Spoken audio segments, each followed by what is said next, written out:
When politicians talk about refugees in the U.S., this is who they are talking about, and this is what they say. We don't know if they're Christian or not. We have no idea who the people are. They have no papers.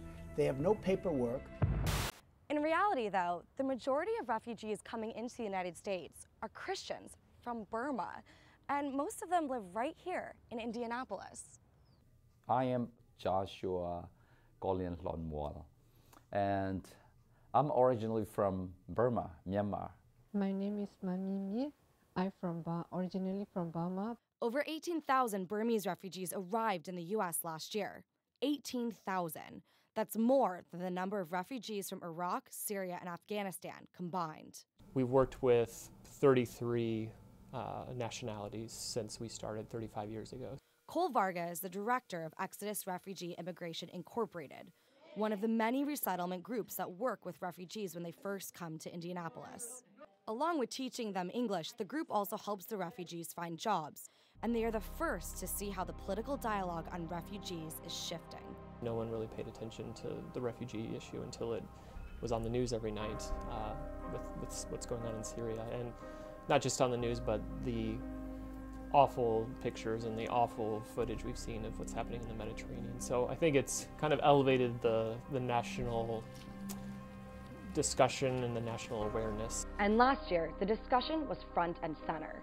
We thought it was simply appropriate for us to suspend this program. When Governor Mike Pence tried to push a directive to keep all Syrian refugees from coming to the state, Cole and Exodus fought back and won.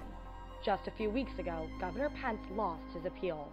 Well, I think not just in Indianapolis, but everywhere, the refugee crisis that we have or have had for many years now is something that needs everyone's attention. Joshua Lawnmule wasn't worried when he moved thousands of miles away to a new country because he says God was on his side.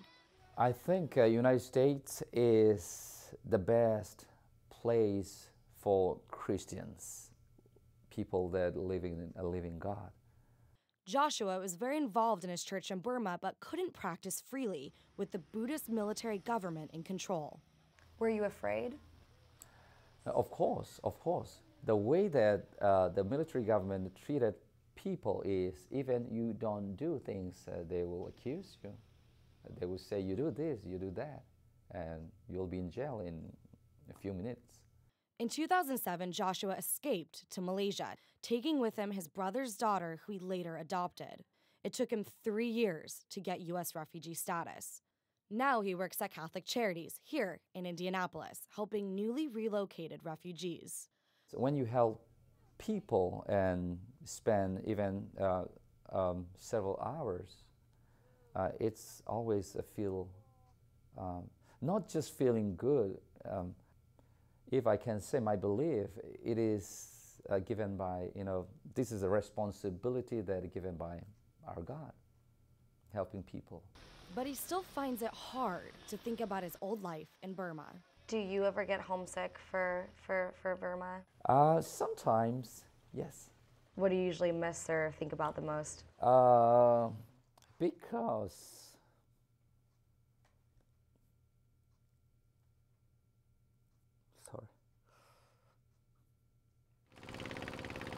I believe no one wants to leave their own country.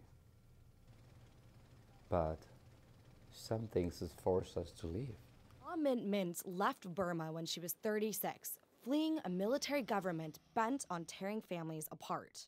They take my husband and then my brother, and to send them to the war. And then they always came to the village, and then they prepare, take something, and then rape people.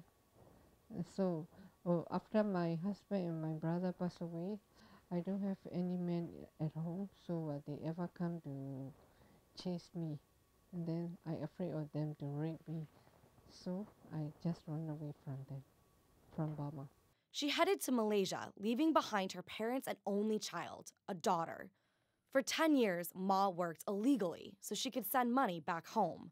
Now in the U.S., she says she's no longer afraid. After I came here, I don't need to worry about anything else because I have to work here with the legally with work permit. Back in March, Ma arrived in Indianapolis and got a job working the night shift at a local warehouse. She rents a bedroom in a house with 2 other Burmese refugee families, but misses her new husband and her daughter. I wish him to come here as soon as possible. Ma hasn't seen her husband, who she met online, since 2014. He's Muslim and from Iraq, so he did not get U.S. refugee status at the same time as her. I'm worried about this as well, because I heard from some people, Middle Eastern very hard to get to come here. In the meantime, Ma is trying to adapt and counting the days until she can be reunited with her loved ones.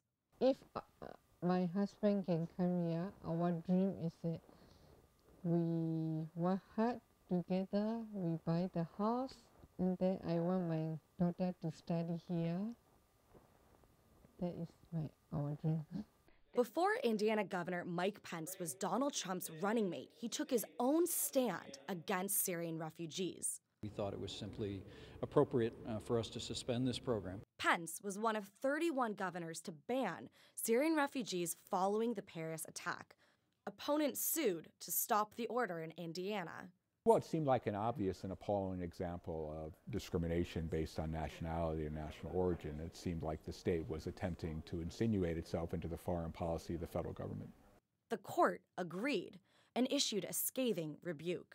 Are Syrians the only Muslims that Indiana fears? Well, this has nothing to do with religion. This has to do with what's going on in Syria. Of course it does. And that ruling is already setting a national precedent. Shortly after the Indiana decision, Texas withdrew a similar appeal for its directive. How do you think that the lawsuit and the directive really affected refugees that are already settled in the state? If refugees knew, which I assume they did, I think it's a shame that given the uncertainty that their lives had been subjected to by all these outside forces, to then be welcome in the United States and have to deal with more uncertainty is a real shame. And more assured about their rights and their new homeland.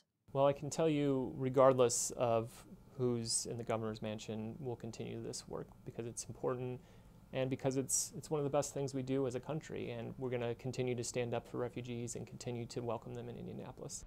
Now, Governor Pence could still take the case all the way here to the Supreme Court. But one thing is certain, refugees are still coming to the United States. In fact, just this year, President Obama announced the U.S. will welcome 110,000 new refugees into the country. That's a 30% increase from the number allowed the year before. For Decode DC, I'm Miranda Green.